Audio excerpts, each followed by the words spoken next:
What's up, everybody? Tyson Roush, Let's Talk Jets Radio with a win. We're talking about a win, not a loss, a win. So it's a nice, refreshing change for the New York Jets. And it's such a weird time now as a Jets fan. You have, NYSF magazine that they flew the plane over that. So now you have the media and the fans fighting. You have the fans and the fans fighting. And you have messages telling fans how to be fans, which is completely ridiculous.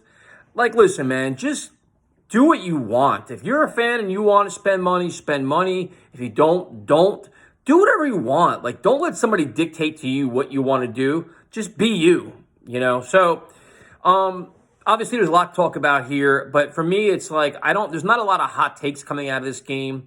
The Giants are a terrible team. They're terrible. And for you to walk out of this game, proclaiming that Sam Darnold is back or proclaiming that Adam Gase is a good coach or whatever else, you're out of your friggin' mind. I mean, you got to keep everything in perspective here where it's like, listen, the Giants, like the Jets, suck.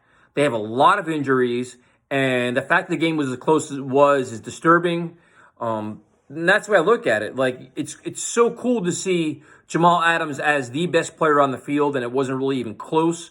It almost makes you wonder if Joe Douglas said, hey, man, just keep grinding. We're going to give you a fat-ass contract. Because that's what he's a man possessed.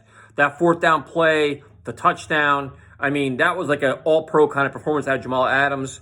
You saw Nathan Shepard play better than Leonard Williams ever did. So that's pretty wild. But then you saw Nate Hairston completely melt like Swiss cheese, and to the point where Bless Austin had to play. So there's a lot of good, there's a lot of bad, but I don't walk away from this game really thinking much of anything. Like, you got to keep it all in perspective. Like, you beat a bad team. Like, if you beat the Redskins, they're a bad team. So I don't really feel much of anything. Like, if anything, there's times where the game on the line where, the play calling was kind of suspect, or you have Powell in instead of Bell, or all these different things. There's a lot of things where you look at it and you say, listen, first quarter's 14-0, the offense looked great. Then for two quarters, it looked terrible. So it's like scripted versus non-scripted. Where are the adjustments? How did it work out? Not good. Same thing on defense. There's a lot of things you kind of look at and pinpoint were the same things we saw in the past. Missed field goal, special, it's just a lot of things. So as a Jets fan, for me, it's like breathe, smile, enjoy the fact that you beat a crosstown rival so all these clown-ass Giant fans can shut the frig up. And that's it. Like, I don't walk around like saying, hey, like Sam Darnold's back. Like, oh my God, we're great. Listen, Kelvin Beachum coming back was a big lift. He's a serviceable left tackle, a good left tackle that kind of cleaned things up. Udoka was still bad in the right. Jonathan Harrison still struggled. Like, there were still some issues on the offensive line where you're like, Jesus Christ, what the hell's going on?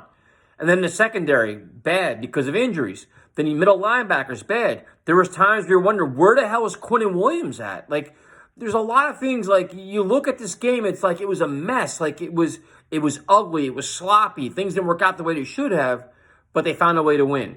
Demaryius Thomas did some good things, drops cold passes. Robbie Anderson does good things, gets hurt. Like, there was just so many things. It's just like, wow, it's like a car crash. You have to watch it, and once you watch it, you either react by being repulsed, scared, concerned, like, you know what to do.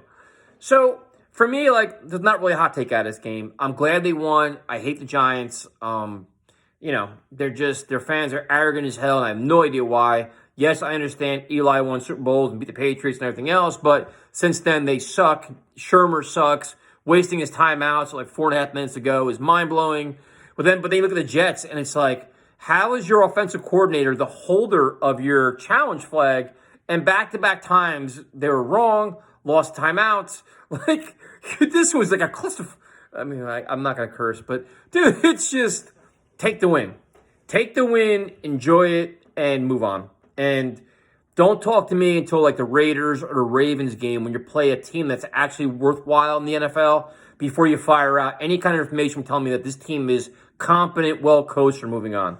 Because I will not believe that. I'm not convinced by today's performance. They won. I'm happy, but let's be honest. All this is the ultimate deodorant for a very bad team. And they needed this desperately.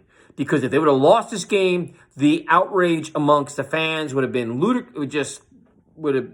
just monumental. So, we're happy. The Jets won. We're going to take it. We're going to move on. And we are not going to fire out any kind of just blistering take. Other than Nathan Shepard, I'm so happy to see that you're doing something. That's super cool. And I'm going to ignore the fact that nobody else did anything to make a lot more money than you do. And I'm really glad Le'Veon Bell got a touchdown because he deserves it. He's been a phenomenal teammate for this entire team. He deserves so much better out of the Jets. I would hope at some point Marcus May can contribute on defense because I'm not really sure why he's 30 yards back in the replay. And that's it. So enjoy it. We're back live Tuesday night, 8 o'clock. And it's going to be a happy show. Nothing negative to say. And talk to you later.